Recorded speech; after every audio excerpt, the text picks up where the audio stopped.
Very excited to be joined tonight to talk about Le Incident by Hanif Abdurraqib. Put some stank on it. What was your reaction? Were you watching the game live when it happened? Yeah, I had the game on live, and on the Timberwolves broadcast, it was kind of funny because, Jim, the Timberwolves announcer, was like downplaying. I don't know if he was downplaying it, but like they hadn't showed the replay, and he was kind of like, "Oh, there was like a little, altercation in the huddle there, a little scuffle." And then they showed that shit, and I was like, "Brother, that was a closed fist." He pushed that man in the chest. You feel me? And then in my head, it's funny because in my head I was like, surely they'll go in the locker room at halftime and flesh it out, and Rudy will be back on the floor. They sent that motherfucker home. Like they came out the break and they sent him to the crib. I'm not that precious about the fighting of teammates. Like I don't know, y'all played sports surely in some capacity. Mm-hmm. There's always like somebody you want to fight in a practice. You know what I mean? Like practice fights and shits happen. Yeah. I do think that when you're when it's like a game. You're right. When the lights are on, nationally televised, when you have company, right? Like there's people here to watch you play basketball that are not associated with the team. But also, I think Kyle Anderson, and I like Kyle Anderson. I think he raises the ceiling of a lot of teams, every team he's on. He was talking maybe a little aggressive to Rudy. And so there's two parts of this. For me, I'm a big proponent of like, you can't let people talk to you any kind of way. But there's some nuance involved.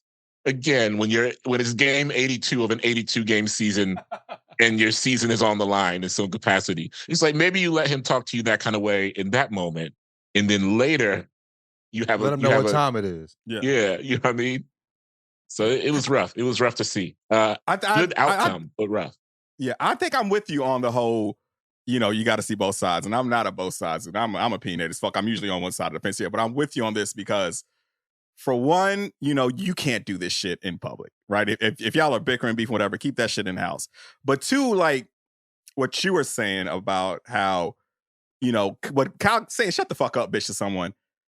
We're dudes. We know how dudes move, right? And we know that those are fighting words. They don't always lead to fights, but those are fighting words. Kyle Anderson knew that shit too. He just didn't expect to get stolen on fucking national TV, right? Yeah. But on the other side, and I can't believe I might be going to Rudy Gobert, going to bat for him here. But we all know that as dudes, when you come into like a new associate circle, a new friend circle, or whatever, with dudes, there's kind of usually some setting of parameters of respect with dudes. Because a lot of dudes do not know how to talk to people, right? So there's often times where you might get talked to like how Rudy got talked to Kyle, and you got to set a motherfucker straight and let him know, nah, we ain't doing this, bro.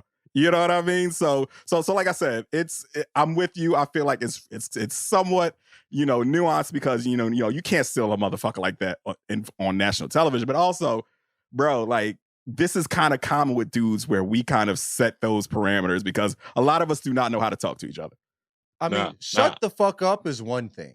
You know what I mean? That bitch is shut the fuck up, bitch. Yeah. That's carrying that's the a lot of razzle that. dazzle. You feel me? Yeah. And that's the razzle dazzle. And I'm saying, like, bro, like, you call somebody a bitch, you can't punch somebody on live TV, but I could understand why you would after being called that. You know what I'm saying? So like you said, I've never been on Rudy Gobert's side ever. But this makes a ton of sense. You know what I mean? I have a question for the panel. Does it make it more acceptable for someone to call you a bitch if you are, in fact, a bitch? No.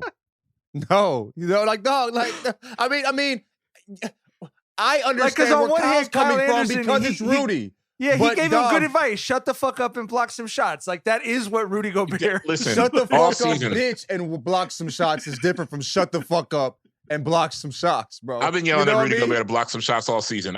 From my house, granted, not on his face on the sideline. Timberwolves games, like, brother, block some fucking shots. Like, I don't understand.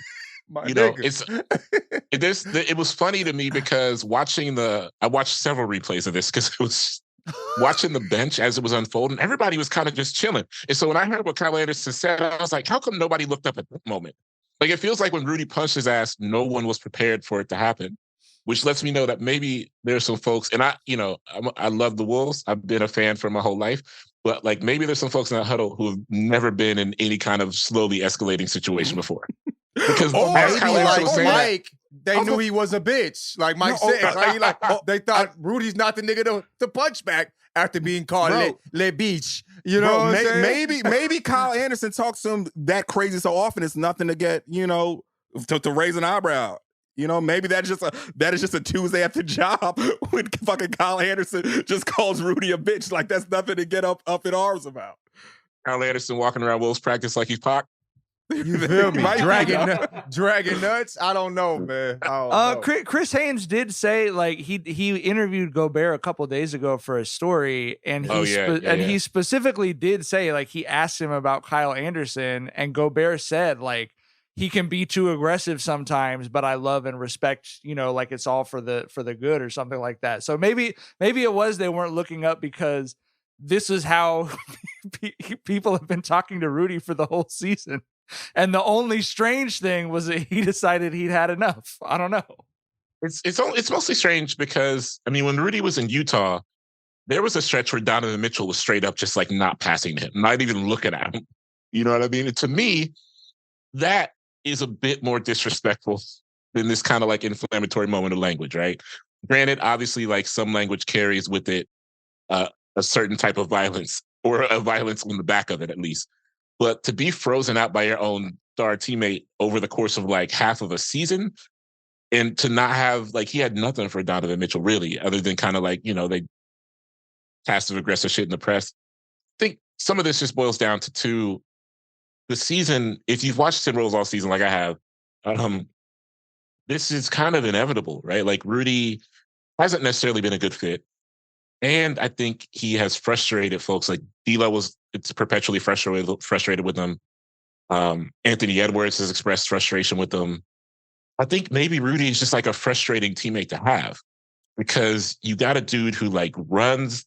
To watch Rudy is so funny because on offense, he does the same shit. He'll run down the center of the floor, get into the painted area and start waving his hands around. And then somebody will be like, all right, I'll pass him the ball. But then when you pass him the ball, one of a few things happens. Either he drops it or he gets stripped or he stumbles towards the lane and throws up a layup that maybe goes in, right? And so, I think there's also some residual resentment because Rudy is kind of the guy who broke up this tour that the Wolves had last year that was very good. You know what I mean? And it's bleak, man. My whole shit today was like, if they win, if they come back from this, because that first half I thought it was over. I was about to really go do some other shit.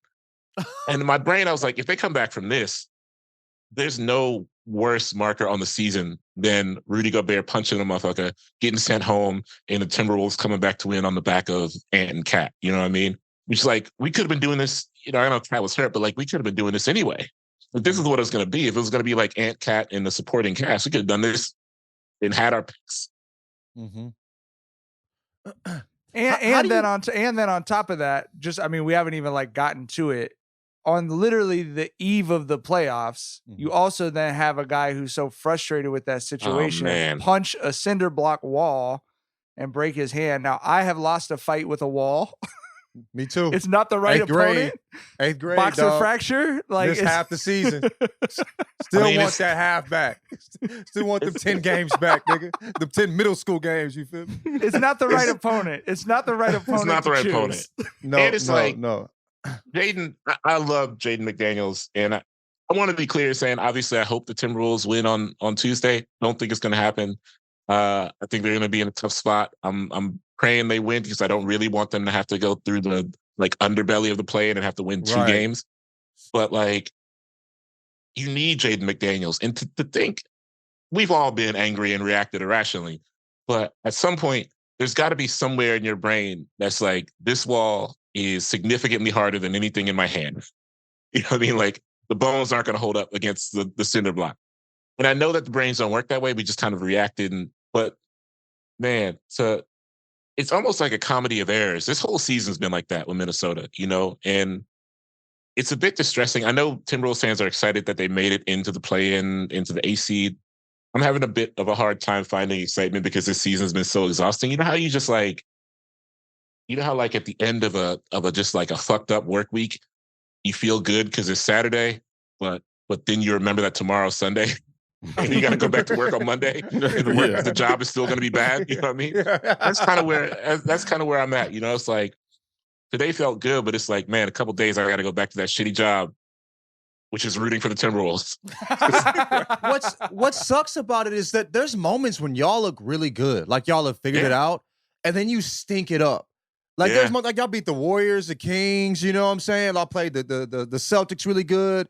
They're like some good, y'all have really good stretches. I think like 2 weeks ago, I was like, oh, the Timberwolves, like they might be scary. And then, you know, y'all lose, y'all stink a couple games, and Rudy Gobert punches slow-mo in the middle of a fucking game. Like, it's like, God damn, bro. You know what I mean? I mean, I think you see the end of this game, the second half of this game against Pelicans, I think you actually see the highest potential for what this team could be, where it is like Karl-Anthony Towns and Anthony Edwards doing this thing where they're not on the floor at the same time a ton. And when one is off the floor, the other one is keeping the team afloat. I mean, Cat hit like 3 threes in a row to open the fourth or whatever. And then when Ant came back in, there was a new energy. And then when they got together, it was also kind of seamless. And Rudy just disrupts all of that. Like, it's hard to get that kind of flow with those two going. And that's what you need. Like, that's kind of what the team, the vision for the team was last year. It was going to be Karl-Anthony Towns, Anthony Edwards, and Jaden McDaniels, and just a good supporting cast, right? And now, I don't know what you do. You can't really trade Rudy. You know, like if you do trade Rudy, the trade value you're going to get back is a fraction of what you gave up. Yes.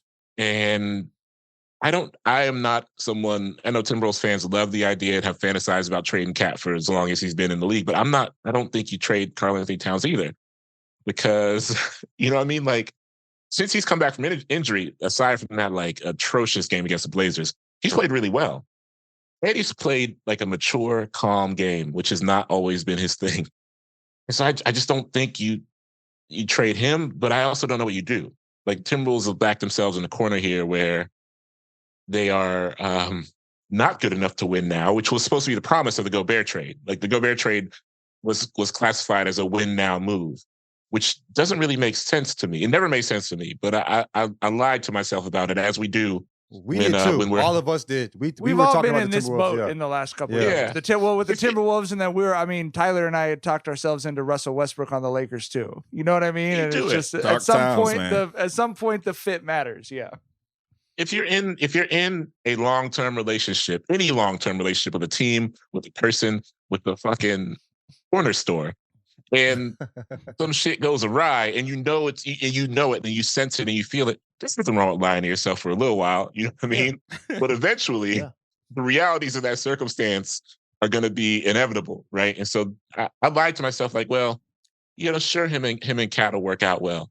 But even early in the season, when it was very clear that those two on the floor at the same time just weren't making, the math wasn't working, it's like, this is gonna be rough, because they can't, you know, the window is small.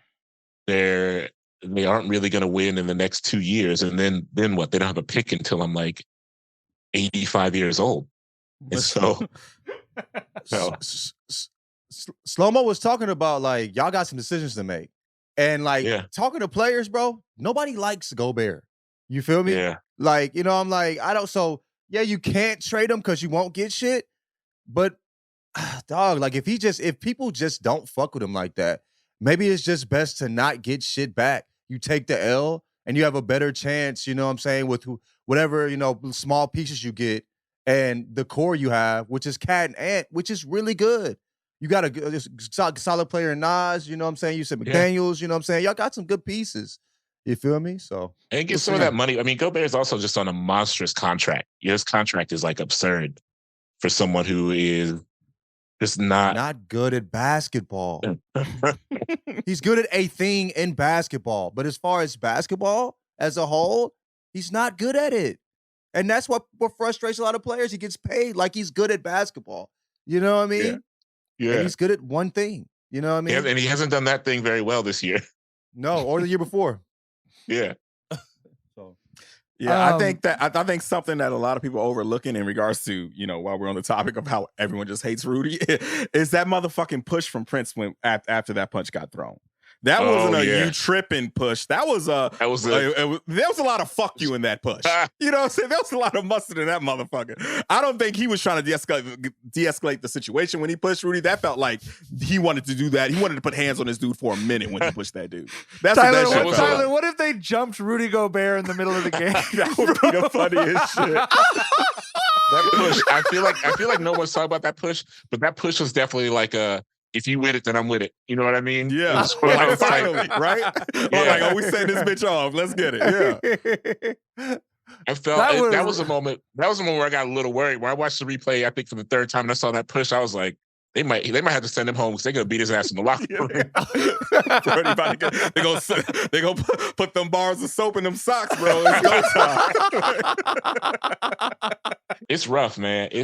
I really hope they win. I hope they win, not because I hope they win because I think the Lakers will get in no matter what. Like I think even if the Lakers lose to the Wolves on Tuesday, they're gonna get in because I think they're better than both the Pelicans and the Thunder. Significantly better than the Thunder. I think the Pelicans will get in the game, but I think they'll win it. Also, because if there were a time that Minnesota could maybe give Memphis a better run than they gave them last year, it's now because Memphis is like a little injured. And, you know, Minnesota has nothing for Denver. You know, it's like, I don't want to see him get swept. And I feel like it would be like a gentleman's sweep maybe, but I'm not trying to see it. You know, Gobert he has nothing for Jokic. So it's like, it's one of those things where maybe you just don't carry Rudy into the playoffs. Maybe you suspend him for the playoffs. I don't think like what he did deserved that, but I think you could make a case for the team unity and what happened in the second half of saying like, maybe he's just like, maybe the team is actually better without him. If punching a teammate in the middle of the game is not worth a suspension, like that's it might be worth it. I get what you're saying completely, but it might be worth it. It might be worth it. I feel like one game. I don't know. I mean, if it's like internal only, I feel like one game. They put out that shit where he's like he apologized in the group chat, and Mike Conley was like, "All right, we're ready to move on." But like Mike Conley's not the motherfucker who got punched. You know what I mean? Right. You feel me? Also, like Mike Conley is like the most level-headed person in the entire league. You know what I mean? Like, so you're asking the guy who, and I like Mike Conley. He, you know, like kind of I know he's not from Columbus, so he's like he's like Columbus legend. You know. We got a lot of love for him out here, but he's like not the guy you ask if shit is cool, you know? Like I'm trying to, you know, Torian Prince looked like he wanted to stomp his ass out. And it was like that shit, it was that kind of anger that builds up, you know, it's like the anger's been building for a while and then you chill out, but then you see an avenue to get in there and do some shit. That was that kind of anger. And so I don't know. I mean, there are other series in the playoffs that intrigue me more, assuming the Timberwolves get in. I will be rooting for them, of course, but you know, I'm kind of interested in some of the other narratives that exist.